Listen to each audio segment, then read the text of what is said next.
the European Conservatives and Reformists Group. Mr. Kamall, you have the floor.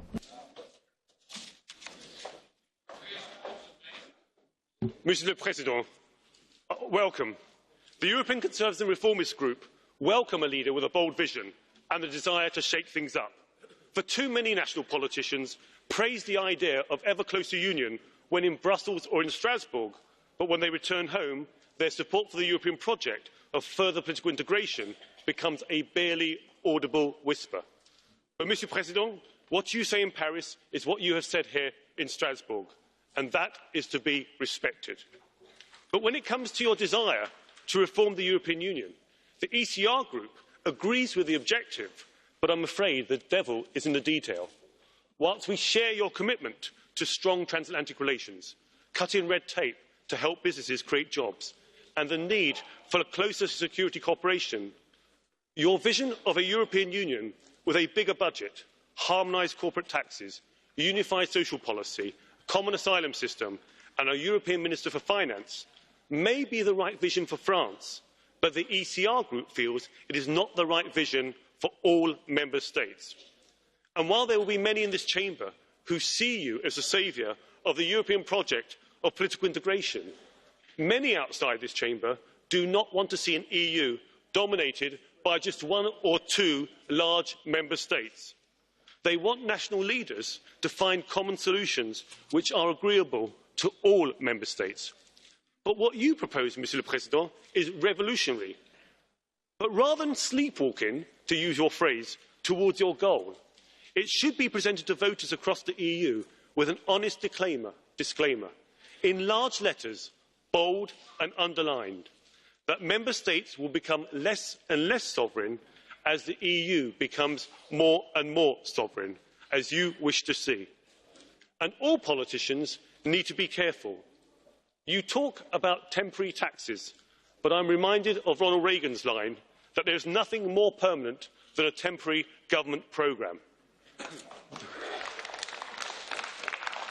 The growing dissatisfaction amongst voters has not been because the EU has too little power, but because it has too much. And despite this power, it has failed to secure the greater stability and prosperity that was promised. Countries signed up for cooperation in key areas of mutual interest with their EU neighbours, not to see more and more decisions made in one city, the other side of the continent. Mr Macron, we understand why you are seeking to regain the initiative. My group agrees that the European Union has drifted for far too long. But by returning to the 1950s agenda of political integration, you may be in danger of ignoring those who want an EU to face the challenges of the 2050s, not the 1950s. And that is why the ECR Group believes that the EU should facilitate nations to cooperate where necessary, but return powers to Member States and local communities in areas such as immigration and social policy.